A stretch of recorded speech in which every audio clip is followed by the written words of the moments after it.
Hello, gamer family. You may be wondering, why are we back on the title screen? I almost never start on the title screen. So, I mentioned last video that this was different. The stage screen is different, and that's because I did some work. This is my first ever save of Fire Emblem Fates. Right here. Fire Emblem Fates Birthright was the second Fire Emblem game I ever played. Unfortunately, I don't have my original save file in Awakening anymore. I don't know why I got rid of it, but I did. But I do still have my original Fire Emblem Fates save file. And are you ready to see how bad this is? First of all, you can already look at the map of my castle. None of the buildings are upgraded. I don't even have the rod. Oh, I do have the rod shop. None of the buildings are upgraded. And it gets worse. It gets worse.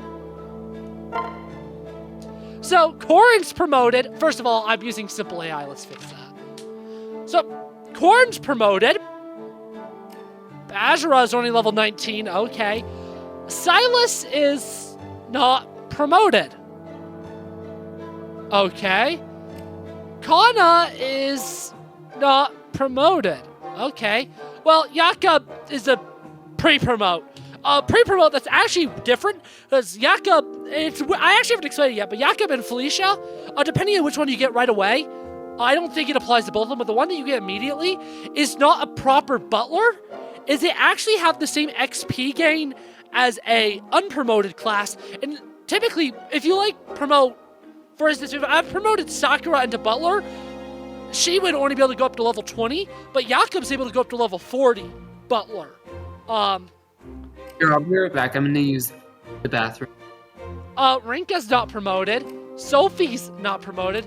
Kageru's not promoted, and only has her starting Sting Shuriken, by the way. Shigur is not promoted. Kaden is not promoted. Hinoka is not promoted. You not see a trend yet? Ryoma is promoted. He's a pre-promote. Sabaki is not promoted. Again, default inventories. All these people have their default inventories, except for Jakob. Except for Jakob. These are all their default inventories. Default inventory. Takumi doesn't have a default inventory, believe it or not. I didn't even empty out the inventories of people I wasn't using. Because Felicia joins with no inventory, I believe.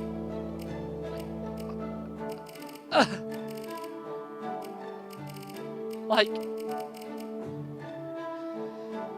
What?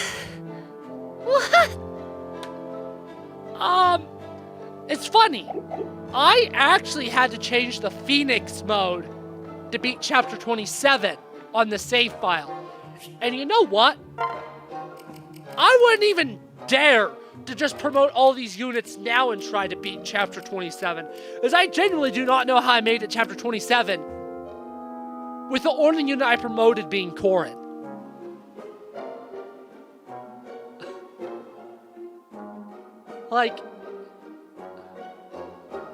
How?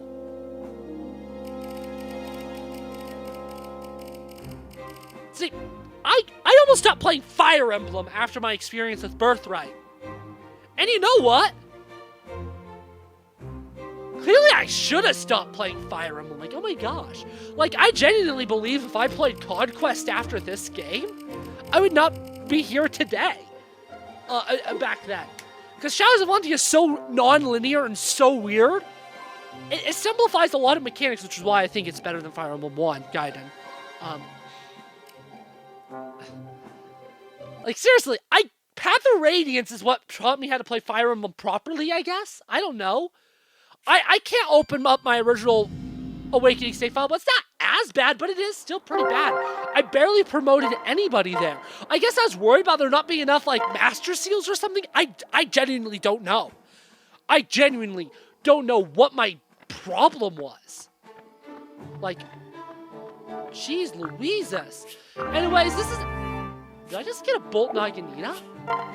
Like, actually, unironically, did I just get a... Oh, fudge. I did not mean to do that. That should be very useful. Did I genuinely... Yeah, who's this lance user with good magic? Sure. You don't have okay, so no one really needs a Bolt Naginata. I probably should have done more item management off screen. Let's be completely honest. I'm actually gonna pause recording YouTube while we wait on Seth to get back because I want to do more item management.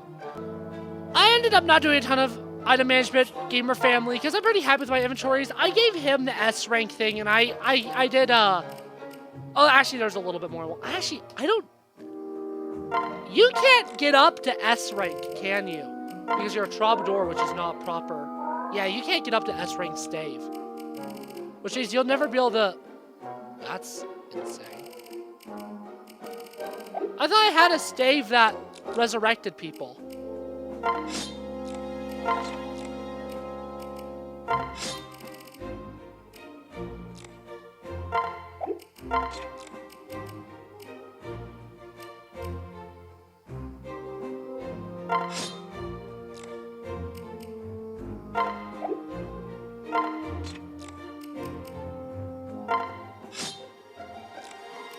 I actually thought that was the Wayne Festival. Oops.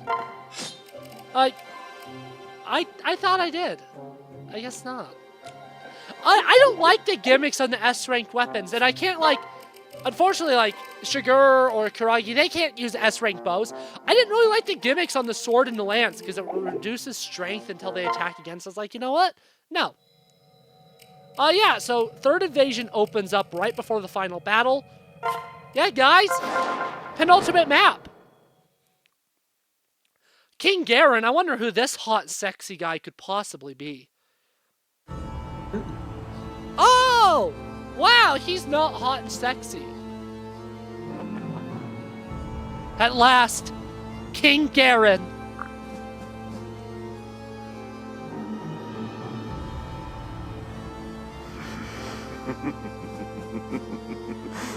I love that descriptive subtitle.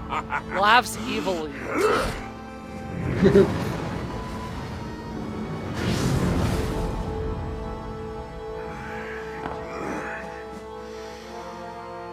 I'm so glad you made it home. I don't think he's very glad. Well, actually, maybe he is. Maybe he just wants to kill me himself. Young Princess Uwu, it has been a while, hasn't it?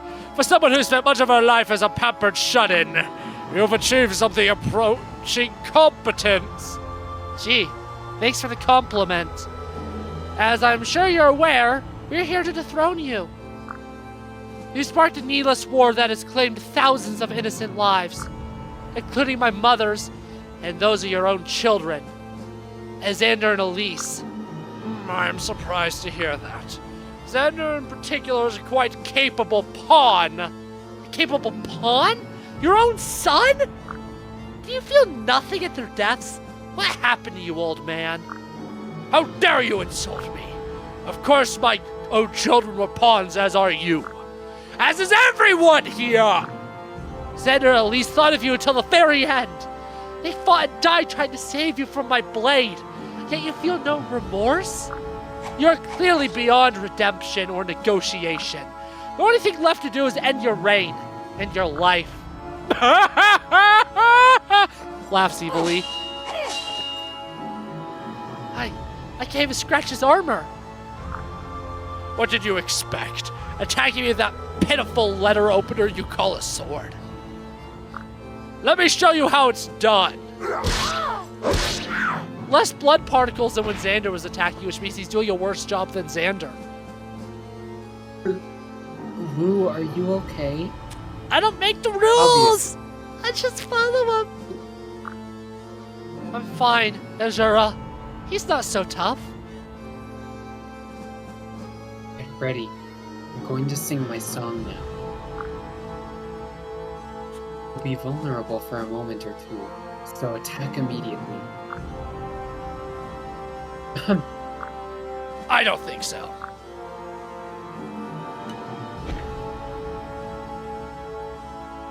Ashura! Let her go, Garen! Don't even think about it. You'll never hear her pretty voice again. If any of you wish to escape here with your lives, I demand total surrender. Forget about me. Just attack him. I can't! Hold it. Let's hear what he has to say before Azura gets hurt.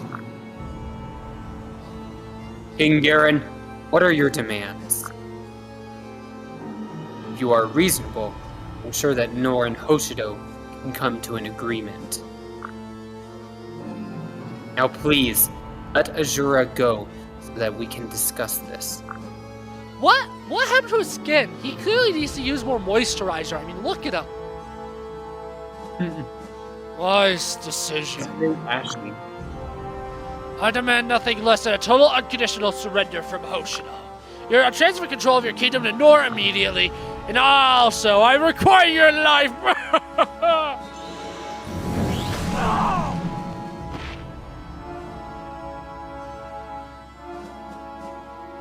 No, Ryoma! Watch out, Uwu. He's more powerful than I imagined. This negotiation is a sham. I won't let anyone else die here today. What are you gonna do about it exactly? Will you drop your pathetic sword and surrender to me? Or will you fight it and ensure the deaths of all your friends? I don't understand. When I attacked him earlier, it was like my sword just bounced off Garen's armor. This has never happened before. I need to figure out a way to hurt him. You're right. We need more power.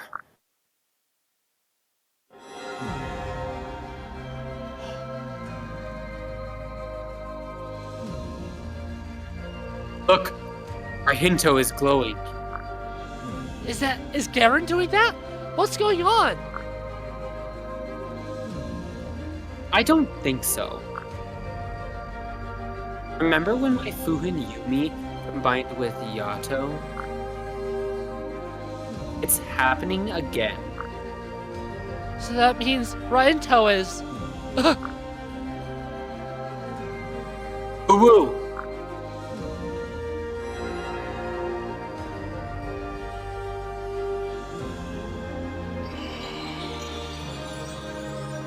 The noble Yato is changing somehow. I can feel a new power coursing through Raihinto as well. This must be what the Rainbow Sage was talking about. The Seal of Flames. Seal of Flames? What is the seal but an emblem? And a flame is an open fire. I think I've already made that comment this series. Noble Yato is becoming the Blazing Yato. Me when I Fire Emblem. Call it whatever you like. There's no hope of penetrating my defenses. Oh, it may not penetrate your defenses, but it'll penetrate somewhere else, if you know what I mean. I'm so sorry. I won't say that again. Perhaps you're right. But there's only one way for us to know for sure. Here! Ugh! That actually hurt. Ashura, now's your chance. Thank you, Uwu. You just sealed your fate. Prepare to die. I'll cast your soul to the eternal darkness of Nohr. Soldiers, surround them! Wrong. Blazing Yato gives me the power to bring light to your kingdom of darkness. Your reign is practically over, Garen. I keep forgetting to do one thing in my inventory. Oh wait, I did give her a Dragonstone Plus. I'm a Shabingus Lingus. Shabingus Lingus that's ligmaing my balls. What? There's one other thing I want to do. I keep forgetting. Do I have a Beastone Plus? Yes, I do. There's actually one more thing I want to do. I forgot about it. I forgot to do it. I meant to show it. I forgot. If we go to this building here, is it? Yes, it is max level. I'm buying a second Uwu. Because I'd rather use a second Uwu than bring Shura. Where's Uwu 2? Is Uwu 2 at the... Oh, Uwu 2 is at the bottom.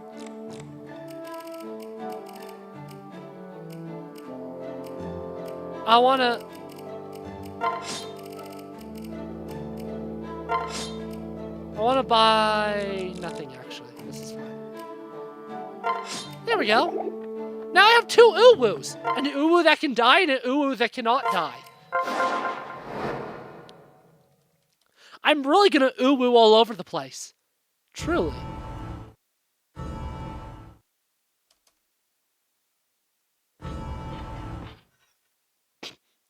Me when I play Fates by myself. Get out of here, Shura. It's Uwu time.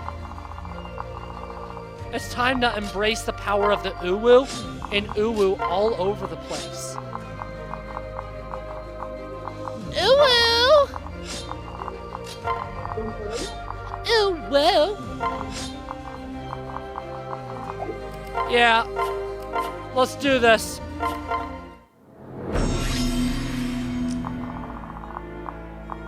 I hope you like it. I hope you don't like this map theme, YouTube, because you're not going to hear it. It already plays on 2 maps, I believe, in the entirety of Fates.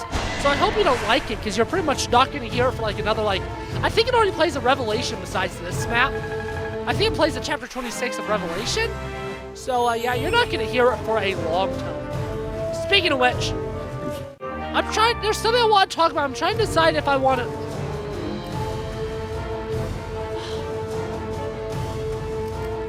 I'm trying to decide if I want to talk about it now or during the credits. Because I want to talk about what makes this game...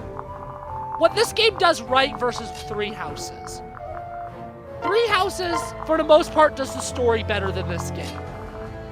But there's one thing that Fire Emblem Fates is undeniably better at, which is its routes feel unique. Now, obviously, there's a good reason for that. To get every route in this game, you need to make 3 purchases or have bought in the special edition.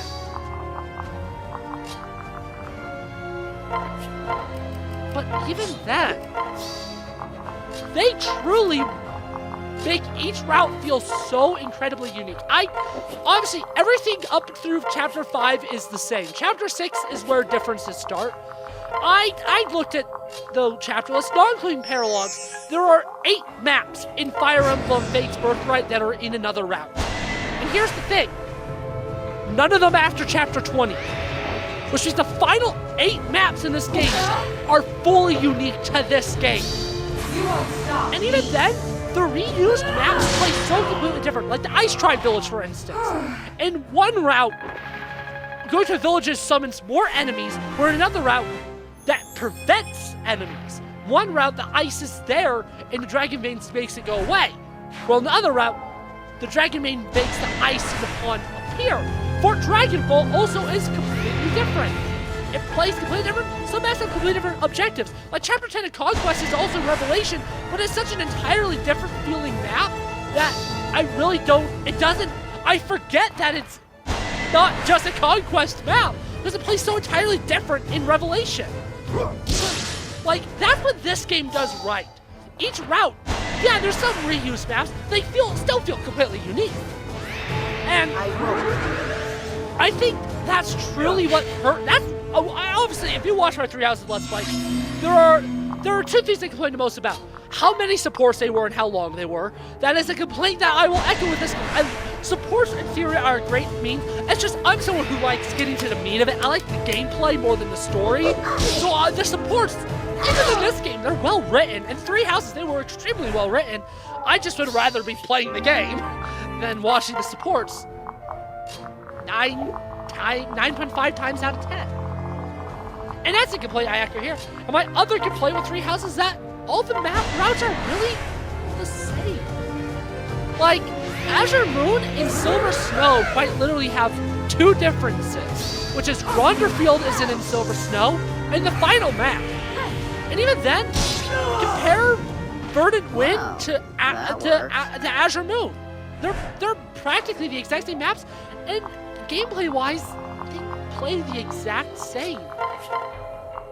Now, that's it. That's all the Chakram does. I mean, it's the best one to use it. I won't let Oh, nice, critical. Nice. But even Whoa! Is it snack time yet? That's cool. That's a cool... Is it snack time yet? Yeah, because he likes candy. That's not any Kill less unhinged than someone? some of the stuff that Hilda said. So don't act too Yeah. like, what the hell? I mentioned Hilda because we're talking about Three Houses. And really quickly, as I'm talking about Three Houses, I gotta say this. I said in my Three Houses series, but also that was a 70-episode long series. I said it more so at the end than I did at the beginning. I love Three Houses. I would not complain about Three Houses so much if it wasn't such an important game to me. It is... I sunk my teeth deep into that game, and my complaints come from a place of love, not of hatred. But the thing is, how many unique maps are there in the Three Houses routes? Well, in Verdant Wind and Silver Snow, one map. One singular unique map.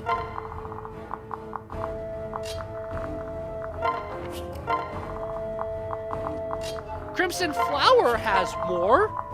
Kind of. It has one fully unique map, but its final map's just a altered version of Chapter 18 of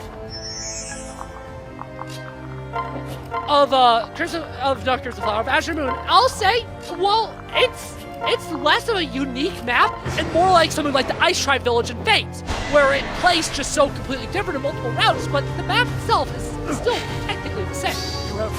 How many unique maps does Azure Moon have? None. With that logic, none. Because the Alliance capital map is in Crimson Flower. And again, the Kingdom capital maps kind of like, for instance, for Dragonfall in this game, where it plays wildly different, but it is the same map.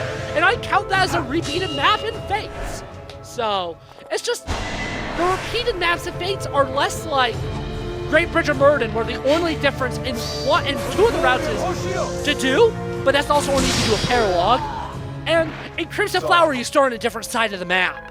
Maybe some of the enemy commanders are slightly different, like if you're in Silver Snow, you want Ferdinand as an enemy commander. But that's it, really. And the thing is, each Fates route also just gives you more maps. I don't remember the exact amount of paralogs that are in this game. I'm gonna be completely honest, but I'm pretty sure you get more paralogs in this game per playthrough than you do in Three Houses. I could be wrong there. And if I am, let me know in the comments. If I am wrong, I'll probably fact check it when I say this exact same rant in Conquest. And there's also 28. There's 29 maps, because the prologue, there's 29 maps in all the Fates routes, where Three Houses, the longest route, has 23 maps, 22 chapters, and a prologue. And again, the first 12 maps, prologue to chapter 11, prologue to chapter 10 are identical in every single route. Chapter 11 is only slightly different with unit availability in Black Eagle's house. And again, if you're playing Crimson Flower, you start on a different side of the map. It's a completely different map. Now, obviously, the reason for all this is because so much time went into the monastery. But I don't personally enjoy the monastery, so for me personally, and my preferences of Fire Emblem, it's not a worthwhile trade-off. I'd rather be doing something like Fates, where I get a crap ton of well-designed maps, because the maps in this game are also just genuinely better than the maps in Three Houses. Like, I've become a Conquest simp. I have become a Fates Conquest fudging simp.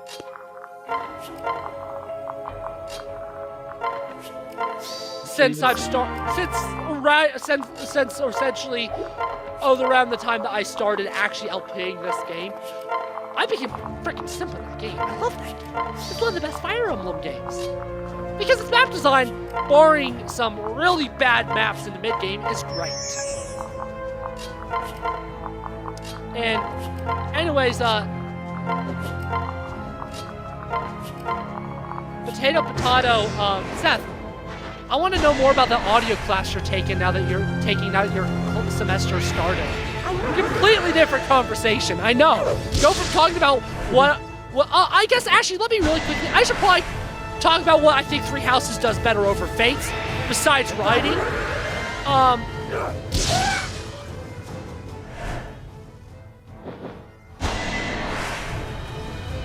Besides writing? It doesn't. I actually, the biggest, character designs, neither game has my favorite art style in the franchise, but Three Houses probably has the upper hand, because there's some really, there's a much more, I feel like there's more kind of revoltingly fan servicey designs in this game than Three Houses. Three Houses has Manuela. That's really good, I feel like. I feel like character designs, at least in the war phase, are actually better than this game's as well. The art style in this game is not bad, it's just not my favorite. I think Three Houses actually is more good, so all things considered. And the character writing, even I like the supports in this game, but the character writing in Three Houses is so much better. It's not even funny. Anyways, that's what Three Houses does better besides the story writing. Anyways, Birthright's story is better than Silver Snow. Anyways, now Seth, derailing my old conversation.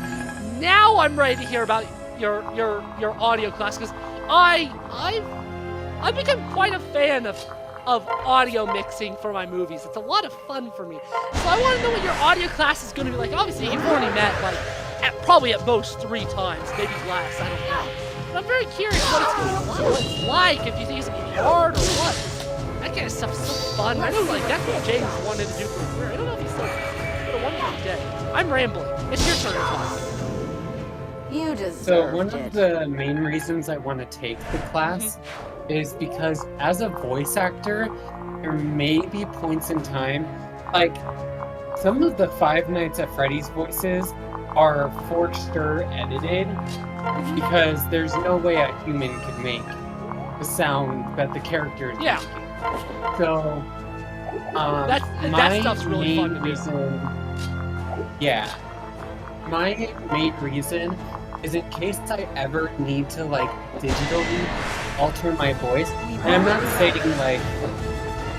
what I'm trying to say with that. It's not like auto-tune, I'm assuming. More like slight little pitch changes. Not like into an auto-tune, trying to make your singing better, but kind of like a little uncomfortable or maybe intimidating way.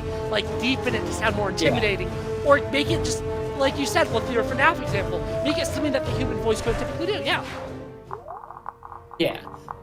My main reason is if I'm ever gonna voice a character that has this horribly demonic voice, or this echo to their voice or something like that, it's important to know how the audio production works, because while you could, if your character's voice does have an echo, you could always record in an echoey location, although that's probably not going to come across all that well. There's actually a lot more issues than just not coming across well as well. Really quickly. Yeah. I'm sorry for not letting you talk. I'm just in an energetic mood. I'm so sorry.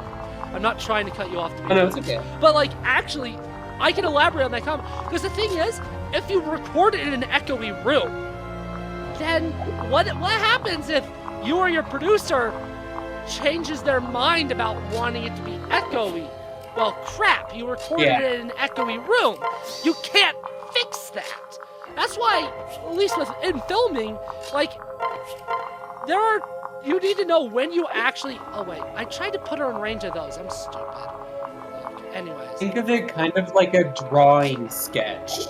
When it comes to doing an art piece, you should probably sketch it out first. Know what you're doing first. You never know if you can change your ideas. You can change your ideas, and some ideas, once you commit to them, you can't change them. Recording in an echoey room is it's fixable. And I'm assuming you'll learn how to fix it in your class, actually. But it's not an easy fix. You'll probably also learn stuff about removing wind sounds and other really useful things for audio production. I want to take an audio production class because I enjoy doing it, but I'd be lying if I said I was good at it, great at it. I feel like I'm decent at it. I know how to do it. There's so much more I can do. Like, actually, examples. For your major, I would say you should take it. Oh, I want to. If I can get into it, I'm going to. Because you're right. Because it's extremely useful, especially since I typically edit my own stuff. Like, whew, that's even if you're just going into filmmaking, it can actually be super important to understand the other aspects that go into it. Like, for example, one of the reasons I took stage combat is not just for like acting, but it's also for like if I ever write a script. So you know how to write it properly. How to write combat. Yep. Like, I can be descriptive with the combat so that way the actors will understand it more. And obviously they probably have a fight coach, but it could also just help out the fight coach if you know what you're writing about. And it also would help, obviously, a director to know that, because then they have a better idea of how to shoot it, how to frame it. Cinematographers, the same thing. Like, everyone in the film industry should know how the other things work, and this does go to actors as well. If actors don't know how post-production works, well, that's just annoying. Because if they know how the full process works, that makes everything go smoother. If they, like, and that's always the risk with high improvisation as well, because that can make it a pain in the ass to edit things. Like RoboCop, actually. Example of RoboCop musical. There's a moment in the final scene when RoboCop's brought back. In one of the takes, Cade is riding on Casey's back for a really long time, but not in the other takes. I made it hard to edit together. Obviously, it's absolutely hilarious. But I couldn't just take parts of that. I had to be like, okay, I have to stay at the camera angle the whole time if I want that joke, because it's only done there. That's the problem. That's just the danger with improvisation. And that, I think, does show the difference. Obviously, there's no... I did it right. Not RoboCop the musical, not professional, but I think that also shows the difference between the people in my cast that know they want to act, because Casey approaches improvisation very different. His improvisation was pretty much, it was improv once. Something's okay to do. It was improv once. He made sure it was okay. It was improv once. After it was improv once, he made sure it was okay, and then he essentially did the exact same thing every time. I feel like another, and I feel like improv goes so many ways because there's so much different types of improv. You know, like there's even like improv that you're told to do. Like, for example, if you're in a show or in like a film or something like that, and you're told to ad-lib, whatever you're ad-libbing about or whatever you're doing to ad-lib, that's a form of improv. Whatever you say is now a part of the character's elements. It's a part of the world. Yeah. So you have to be also very careful how you approach that as well. Because if you say the wrong thing, well, you first of all, you may be costing yourself or other people jobs. You also could be costing a lot of money if it's not good. If it doesn't fit, they're gonna have to reshoot, and that is money. That is money gone. It's one of those things, and you know, back to audio, just in general, just always, especially as an actor in particular, just knowing when you're doing something that's going to make someone else's life possibly harder is great. Like, especially like, again, scene 8. There was a couple times where it was mostly Casey who checked to see, am I peeking? And that was great on his part. He was being mindful of other things going on, which is phenomenal. Like, obviously, he wants to be an actor, so, and he knows that kind of stuff. And like, even with this channel, like, yeah, it's a pretty low stakes thing, but I've had to do audio engineering type stuff. My audio for New Mystery of the Emblem I actually haven't said this at all on camera. My audio was not good. It was too quiet, except for the dialogue. When I was reading dialogue, I was reading it in a louder Tesora. I was projecting more. So that made editing a pain. And initially, I kind of did the brute force method of like, okay, I'll just non-stop raise and lower my levels, and it's like, no, there's literally stuff in editing. I can just get it automated, and you know what? That's what I did. Put on a limiter, turn up the audio track volume a little bit, put on some dynamic processing, bring up the low stuff, make it never go too high, and boom. Now you never even know. In matter of fact, Gamer Family, I imagine until I said that, you had no idea that there were any audio issues. And you know what? I think I fixed them for the most part in this series, but you know what? Without even knowing, I'm just gonna apply my preset because it works with this mic, it works with the setup, and I've just made my audio sound more consistent in everything now. It's like, oh, hot gamer fun time. I've done it. Thing with like improv and stuff like that, or wait, let's see. You need to understand that if you're going into acting, you're playing a character. You're not being yourself. You are playing a character. Me so when I'm not it is myself. super important. And you know, I remember. I didn't actually mean I don't know if you remember this, Alex, but Rally Around the Flag Boys, one of our oh my, performance I know exactly what you're talking about. You know the cupcake ring? That's what you're bringing up, right? The cupcake ring? God. Yeah, and I'm not gonna say I was happy about that at all, because I wasn't. Because not only, like, you need to understand that when you're acting, you are not playing yourself. You're playing a character. So anything that you do needs to be in your character. And this... Like, it needs to be in your character. And you, like, when it comes to improving, you also need to understand that if you are in a scene where it's not just your character, the improving is not just on you. Like, once you improv, then the other people around you, your castmates, are put in a improv as situation where they need to... And yeah. this isn't... I don't think there's gonna be a way I want to say this that doesn't sound mean.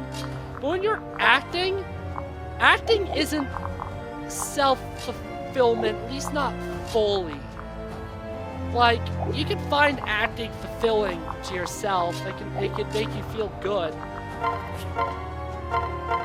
But most of the time, as an actor, your job is to help fulfill someone else's vision. Typically, the directors.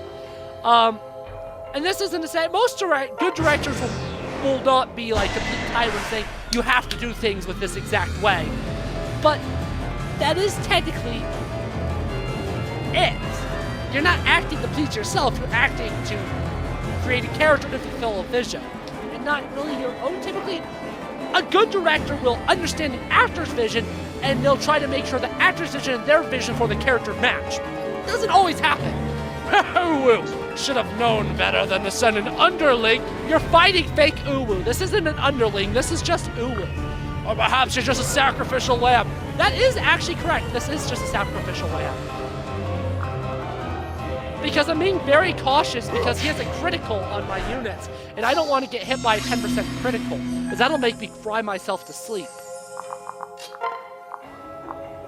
Another thing with acting, though, is I feel that's one of the reasons why it is so important for actors to negotiate for what they need from the production. Because ultimately, there can be the case, and we've actually come up with something at the school that I go to. It's like a safe word. safe word for if something doesn't feel right. Like if there's an intimacy, or if there's like an intimacy scene that you're going to be a part of, and you're not comfortable doing one of the things that they're asking you to do, you can say the safe word, and they might be able to go around that. Now, granted, in the industry itself, that might have some sort of problem. There's more to it, because all films that have any sort of intimacy or shows will have an intimacy coordinator that handles all that stuff. So it's taken care of professionally as well. You're like a cockroach to me.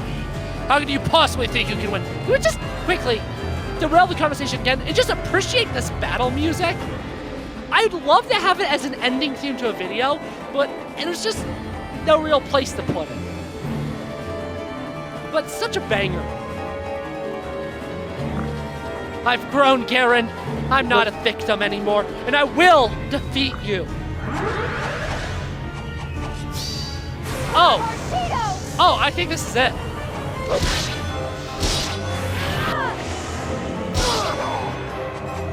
Nope, never mind. Unless she does that again. Okay, who am I gonna have kill this schmucko lucko? Because I can have someone kill this schmucko right now. Can you do it, Sophie? I don't trust your hit rate. Can you do it, Kana? No, you actually can't. Can you do it, Selkie? You can't reach. Can you do it? Rajat. Oh God, no. Actually, Rajat would do it if she could. I mean, here's the problem though. If she misses, and the dual strike misses, there is a high likelihood she will be dead. Because that's an over 10% critical. Screw it! I have no life. I think that means it's a hit. I don't think skills can trigger on misses. That's actually something to Google. But I don't think skills can trigger on misses. You think you've won? Yeah, actually I do think I've won. Yeah, because we did.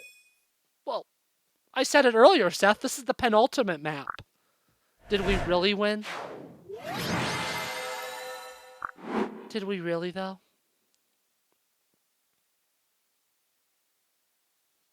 What is winning? Well, it's not losing. And it's definitely not losing the game. I did it. I really did it. Soldiers in Nohr! Actually, Rajat did. Huh? Actually, Rajat did it. One? Yeah, well, yeah. Garen is defeated. Our next order of business is forging a peace treaty as soon as possible.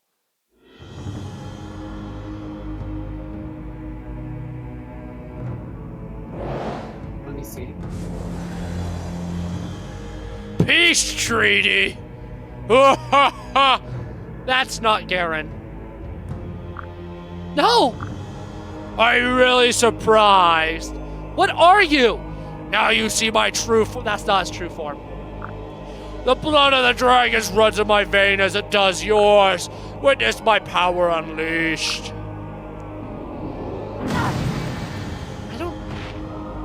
I just don't understand this in relation to the other routes, because a dragon's not his true form. Let's see if the Wikia has any explanation.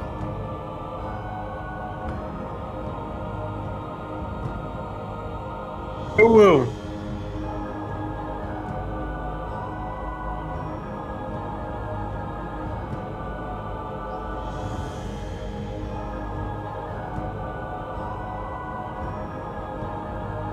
Sorry, I'm doing research. Okay. I did research. I think I understand it now. Because he never turns into a dragon in the other routes, it's complicated, but all these characters are related to dragons.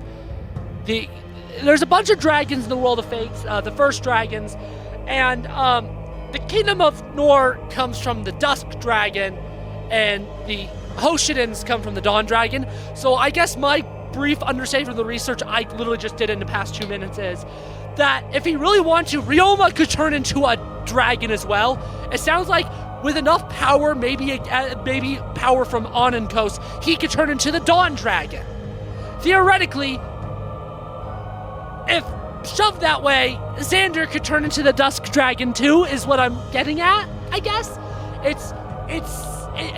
They have this dragon blood as ancestry. They're not really dragons, so it's not just Garen being able to do this, because Garen, we'll learn more in Conquest and Revelation, Garen really hasn't been Garen for a long time now, so that's main reason why my understanding is he's able to turn into the Dust Dragon. Anyways, sorry to completely derail everything.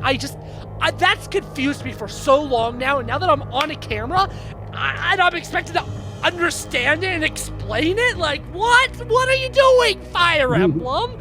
I gotta look it up so I know what I'm talking about. I could be wrong. Again, if you're a Fateslandia lore expert, let me know down below, and I'm gonna call you an nerd loser because you really know the lore of this continent that doesn't even have a name. That's pretty sad.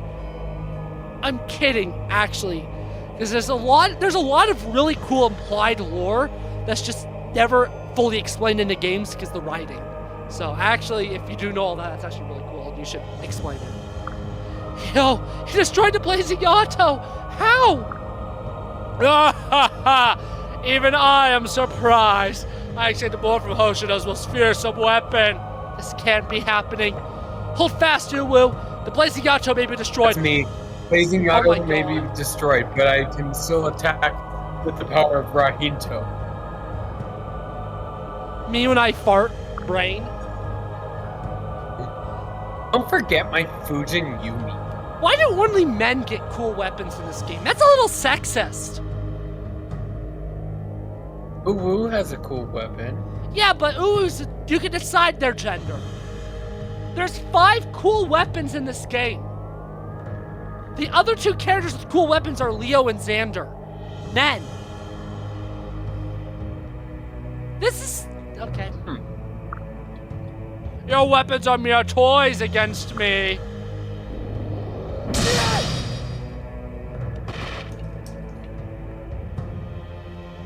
No! Ryoma! Takumi! Are you okay? Your allies are weak. I will destroy them now. I can't. You can't. I'll protect them somehow. Die! Over here, Garen!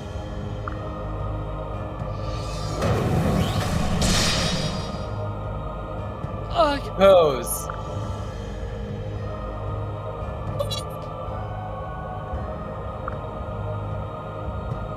Stop hurting her, you monster! Why did you do that? Ryoma, are you hurt? What were you thinking moving in front of his attack like that? That would look cool. You could have been killed. You worry too much, brother. I'm fine. I can keep fighting. I can stop him. I can.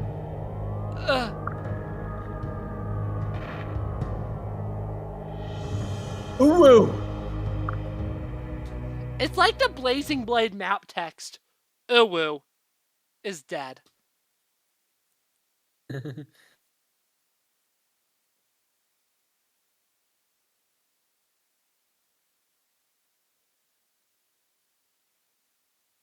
And you know what, gamer family?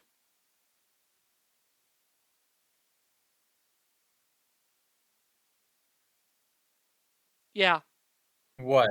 this video's over. Get shrimped on! Shrimp, shrimp, shrimp, shrimp, shrimp, shrimp, shrimp!